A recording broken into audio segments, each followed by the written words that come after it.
continuing on with the Dunkin' Donuts theme, now a reporter dunks on Donald Trump. Oh, it's so good, but not really. The reporter's just simply doing the reporter's job, right? Yeah. So the question is about the wall that Donald Trump is supposedly building on the southern border. And this is one of the last press conferences that Trump did. Now, this is during the 35-day government shutdown, okay? And it was all about funding for his border wall. And so a reporter asks him a question, he doesn't like it, he throws a Trump-like temper tantrum, and then later he does the chopper talk rather than these full-blown press conferences. Yeah, I wonder about that. Like, I like that conspiracy theory that he's doing the chopper talk because the things he says are so stupid, at least it should be drowned out by the chopper. Like that helps just a little bit, right? Right. They're like, okay, at least give it bad audio. And it might have arisen from this debacle that you're about to see. We have entered the second week of a partial government shutdown, and things are really starting to fall apart. Various stories are coming out regarding the IRS and how it is severely understaffed at this point because of the number of employees who had to be furloughed. And so if you're looking forward to getting a tax refund this year, it's probably going to come in much later than expected. But with all of this going on, House Democrats are trying to do what they can to make sure that the government opens back up without giving Trump the ridiculous amount of money that he wants for a border wall or border fence or the steel slats. I mean, he's called it a million different things at this point.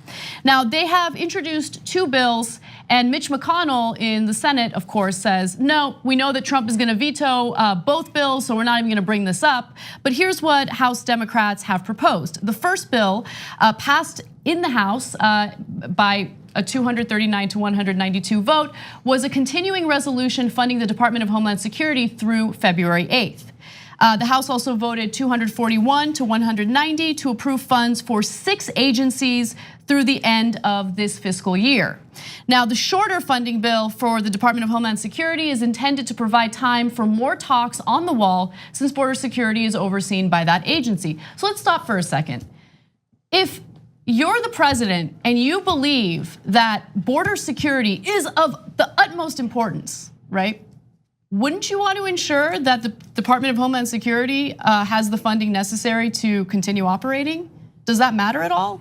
I mean, I don't know. I mean, he keeps talking about criminals and rapists coming in. He keeps talking about, oh, there's another, now he's saying that there's another caravan coming in, we should all be very afraid. But seems like he's not really scared because he doesn't want to fund the government. The House Homeland Security stopgap would also keep border security funding at 1.3 billion, providing no new funding for the barrier along the southern border. And can I just back up what you're saying? I saw a report today that some government officials, including TSA people, have stopped showing up to work because they're not getting paid. And Trump keeps saying, oh, this will last months. They're like, hey, look, it's one thing if it lasts 4 days and I still get my paycheck. And maybe it's another thing if it lasts like 2.5 weeks and that is brutal for me. I don't know how I'm gonna pay my mortgage, but I guess you'll make it up, et cetera, and I can go to work. But if you're telling me this is gonna last months, and now some Republicans are saying years. What? So I'm supposed to show up to work for years and not get paid? Yeah, no, sorry, turns out I'm sick. So if Department of Homeland Security starts doing that, well then we're in a lot of trouble because we're asking them to work for free. That's exactly right. So there are right-wing politicians who are egging Trump on, and then there are also some Republicans from states that Hillary Clinton won in the general election who are very much concerned about their chances at getting reelected. And I'll get to them in a minute. But before I do so, Trump was asked about all of this during a press conference he had at the Rose Garden today. And he sparred with reporters as always. In fact, let's take a quick look at the first video where a CNN reporter asked him to stop lying so much to the American people.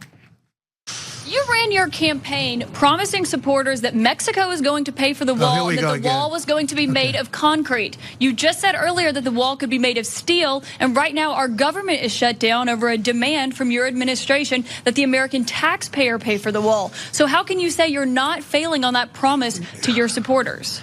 Very nice question, so beautifully asked, even though I just answered it. You didn't answer. Look, let me just tell you, excuse me, are you ready? I just told you that we just made a trade deal And we will take in billions and billions of dollars, far more than the cost of the wall. The wall is peanuts compared to what the value of this trade deal is to the United States. As far as concrete, I said I was going to build a wall. I never said, I'm going to build a concrete. I said I'm going to build a wall. You said concrete. Just so you don't, because I know you're not into the construction business. You don't understand something. We now have a great steel business that's rebuilt in the United States. Steel is stronger than concrete. So steel is actually performing poorly in the stock market right now. So Trump is wrong about steel. Even with the tariffs on steel coming into the United States, it actually hasn't helped steel companies in the US as he expected. But more importantly, I love how he starts by answering her question about Mexico, how Mexico was supposedly gonna pay for the wall with, oh, here we go again. Yeah, here we go again. That was your talking point. People are gonna ask you about it. You're the president of the United States. You ran a campaign arguing that Mexico would pay for it. So what happened? You said you drained the swamp and you hired a bunch of corrupt cronies from Goldman Sachs. Here we go again. Yeah, that was your campaign promise. But to me, I feel like we're done with this. We solved it. Because he said he wanted money for the wall, and he just told us that Mexico did pay for it through the trade deal. Then what do you need our $5 billion for? We're done with it. You said you got it from Mexico. All right, let's move on. Let's reopen the government. It's so pathetic. And now, of course, Mexico hasn't paid for it. Trump's so-called negotiations regarding NAFTA have to be approved by Congress, and that hasn't happened.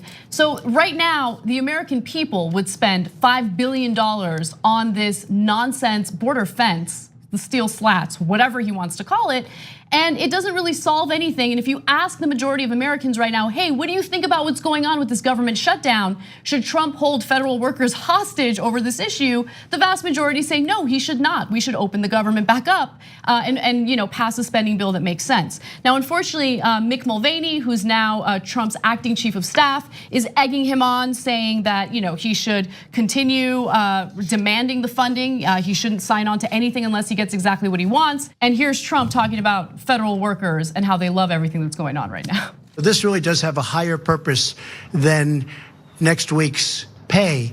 And the people that won't get next week's pay or the following week's pay, I think if you ever really looked at those people, I think they'd say, Mr. President, keep going. This is far more important. We continue to go with speaking on people without asking them anything. Again, I was talking earlier about how it's so easy to ask the simplest follow-up questions to these types of press conferences. He said this before. I think the federal workers, he didn't say I think this time, he said I think. Before he said, I've been speaking to federal workers and they told me keep going, Mr. President. Destroy our lives, keep eating up our paychecks for something that we have nothing to do with, except for your pride and your trying to keep your promises made, promises kept slogan. So, and it's only with this border wall, everything else, who cares about those promises made and kept? So now this time he said, I think it's a higher power. Just because you can go on and continue to live like this, doesn't mean other folks can't. So you're characterizing them as backing you up. The next question, again, like I was saying, is obvious. So who said this to you? Can you bring them forward? Can you get them to say, hey, I'm okay with you continuing to shut down the government and eliminating my source of income for your wall? Yeah, and by proof, the way, that's all. Yeah, and so he talked about the federal workers there, but overall, we did ask people. That's what a poll is. Yeah. And the poll said 25% of Americans agree with him on shutting down the government for funding the wall. That means 3/4 of the country do not agree with him. And by the way, his thesis is, well, 3/4 of the country might disagree with me. Of course, he never acknowledges that. But I think that the people who are hurt most by this somehow magically do agree. That makes no sense at all. Of course, they're in the 3/4 who don't agree. It costs them their paycheck. Yeah. And so while Mick Mulvaney and Mike Pence keep egging Trump on, which is such a bad idea, you do have some Republicans in the Senate who are no longer willing to stand in solidarity with their fellow Republicans in the Senate. And these are Republicans who are looking to the future and their re-election campaigns, and they're very much concerned that they won't get reelected if this nonsense continues. So Senator Cory Gardner from Colorado is one of those Republicans. He says, quote, "We can pass legislation that has the appropriations number in it while we continue to get more, but we should continue to do our jobs and get the government open and let Democrats explain why they no longer support border security." You know what? Fine, I'm in favor of that tactic. Let's do it. So he's essentially saying, let's pass the spending bill now. We can ask for more later. I mean, he knows that the House is not going to pass. Working out. Right. And with all these guys that are in the perceived purple states that are worried about their future in their upcoming elections, again, they're going to get some level of credit for saying something that's normal, like, hey, we need to go ahead and open up the government and disagree with the president. But in reality, they're still only caring about their own election process. And we gotta look forward because we might be in trouble. Not anything to do with who you represent. Right. What you were elected to do, and how you just carry on the normal business of the government. It's again about themselves. Again, this Republican Party is just like the leader of it. What have you done for me? How can I continue to work and continue to get bribes by other interests to stay in office? Nothing about constituents. I just wanted to add that all our presidents in the past have had like that one center thing that they based their presidency around, right? For Obama, when his presidential campaign was about hope, right? And every presidency has this one thing. Trump's presidential campaign was nope. That's what it was, like hope and nope. That's what we got. Like no, you're not allowed to come to this country, and it's like, this entire country is based on immigrants. Just look at this panel alone, right? Yeah. We're either immigrants or children of immigrants. Right. Yeah, Muslims, nope. Latinos, nope.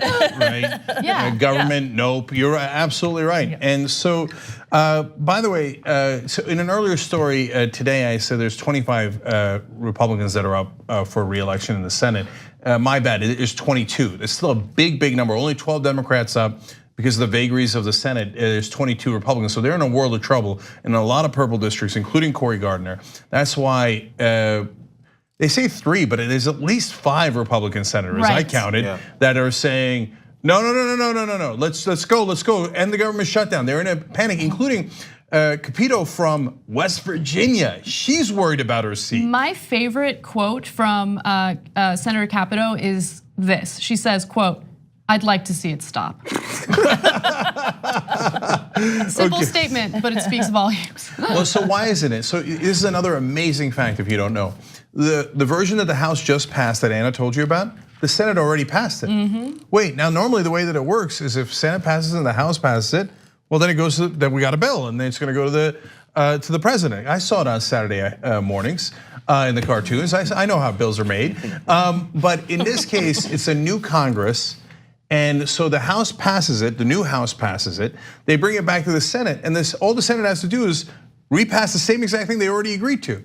And Mitch McConnell is saying, no, I will not bring it up for a vote. Because he knows that if he brings it up for a vote, those Republicans are gonna flip and they're gonna agree with the Democrats. So he's like, I won't even allow a vote. You know what that's called? That's a Trump Protection Act, okay? Because he's trying to protect Trump's ass. So he knows that he's wrong. He knows Trump is wrong. He knows they don't have enough votes and that enough Republicans would vote for the Democrats and we would solve this and it would be done. So it's not just Donald Trump. Mitch McConnell should also get tremendous blame, almost equal blame for not ending this government shutdown because he could end it tomorrow if he just allowed them to vote on it. We're not even saying you have to vote yes. All you have to do is allow a vote. It's called democracy, Mitch. You should look into it. Thanks for watching the Young Turks, really appreciate it. Another way to show support is through YouTube memberships. You'll get to interact with us more. There's live chat emojis, badges. You've got emojis of me, Anna, John, JR. So those are super fun. But you also get playback of our exclusive member-only shows and specials right after they air. So all of that, all you gotta do is click that join button right underneath the video. Thank you.